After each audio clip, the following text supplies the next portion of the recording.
So Anne Applebaum, who is best described as a prominent Russiagator and neocon, wrote an article in The Atlantic called "The Bad Guys Are Winning."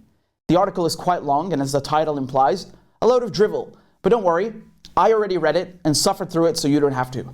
Now, this is an article where she criticizes Russia, China, Iran, Venezuela, Belarus, Syria. You get the idea.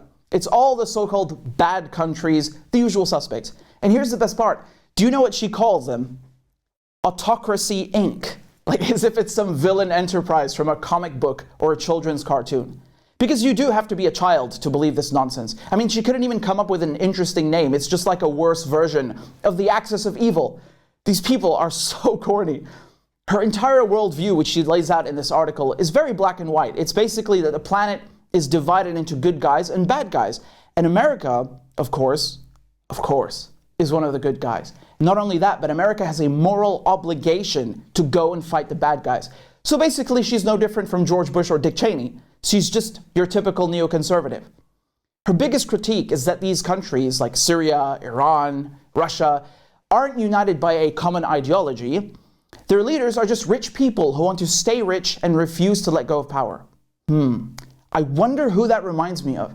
It's not like the United States has a billionaire class that screws workers and refuses to give its own citizens basic things like healthcare and college, like other Western European countries.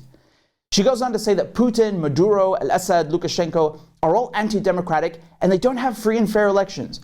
Really? Well, half the population in the United States doesn't believe either that they have democracy or free and fair elections in America. Convicted felons are barred from voting for life. African Americans weren't even treated like equal human beings until a few decades ago. Government agencies illegally spy on the phone calls, emails, and telecommunications of Americans. The level of government overreach and mass surveillance is completely unhinged. And you want to talk about democracy? Applebaum says that China's evil and putting Uyghurs who are Muslim in concentration camps. Oh yeah, the United States would never do anything like that, right? They would never put Muslims in camps and torture them. Now, up until a few years ago, the United States had no problem with China when it was using Chinese labor to fulfill its manufacturing needs and grow its economy. Tibet, Hong Kong, Taiwan, the South China Sea. The United States didn't give a damn. Certainly not to the same degree they pretend to now when China was playing ball. But once the Chinese started growing and said, hey, we're going to go do our own thing, now all of a sudden China is evil, right? When China has competition against big tech in Silicon Valley, now China is a threat. Look at this quote. She says, the corrupt state-controlled companies in one dictatorship do business with corrupt state-controlled companies in another. The police in one country can arm, equip, and train the police in another. When I read this, I honestly thought that she was talking about Israel and the United States. Israel helps train certain police departments in the US. Do you see any resemblance? Here's George Floyd and Khairi Hannoun. Now, arming, training, and funding groups abroad to terrorize the local population. Oh yeah, the United States has only done that, let's see, in Colombia, Afghanistan, Syria. Shall I go on? Because we're going to be here all night. But maybe Applebaum is right. The United States doesn't have state-owned companies. It has companies that own the state. Lobbyists and special interests, the weapons manufacturers, drug companies, real estate, private prisons. I mean, you couldn't find a more corrupt example if you tried. She then goes on to say that, quote, propagandists share resources. The troll farms that promote one dictator's propaganda can also be used to promote the propaganda of another. Right, which makes perfect sense. That's why when you turn on the news in the United States, the United Kingdom, France, Germany, it's all the same propaganda about weapons of mass destruction or chemical weapons or whatever the latest story is about Russia, China, Iran, but just translated into multiple languages. Applebaum also makes some interesting points about sanctions. She's like, well, the West put sanctions on Belarus, and now Russia is helping Belarus offload its products. This is not okay.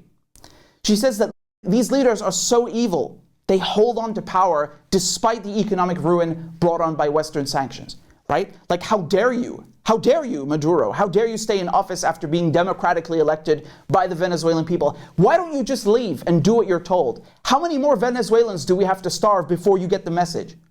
Her idea of freedom in Caracas or Minsk is depriving people of basic necessities. After all, starving people with sanctions is not bad because at least they are starving democratically in freedom. Applebaum does what all neocons and imperialists do. She acts like sanctions only affect the political leadership, the top brass.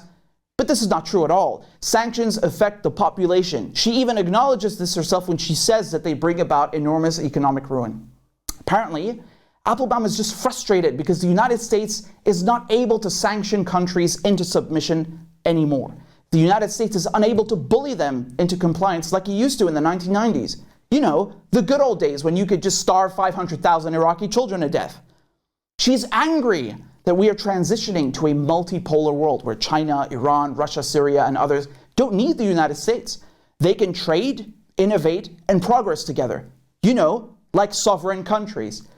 This scares the Americans, and she proves that with this article. Her only pathetic argument is to say, hey, look, we're the good guys, do what we say. Her whole shtick is basically that these countries are bad because they're undemocratic. But the United States doesn't care about them being democratic. Is Saudi Arabia democratic? They literally chopped up a journalist at the Washington Post. And I don't see Applebaum complaining that Biden or Trump didn't put sanctions on MBS. I didn't see her criticize Israel or Saudi Arabia or Colombia the same way she did these countries, if at all.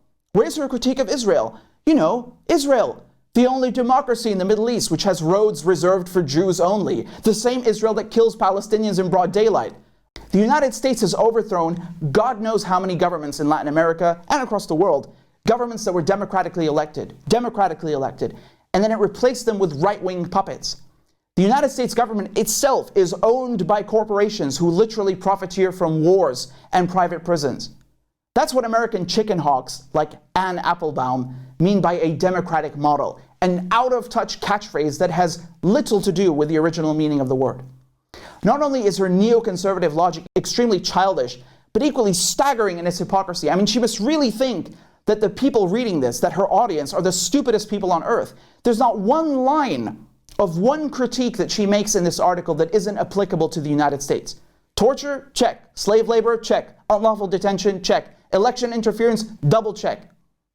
How can you convince people on the other side of the planet that your American or Western democratic model is the best when you don't even really have that model yourself? Maybe you should work on fixing your own country instead of trying to control others. Don't you think?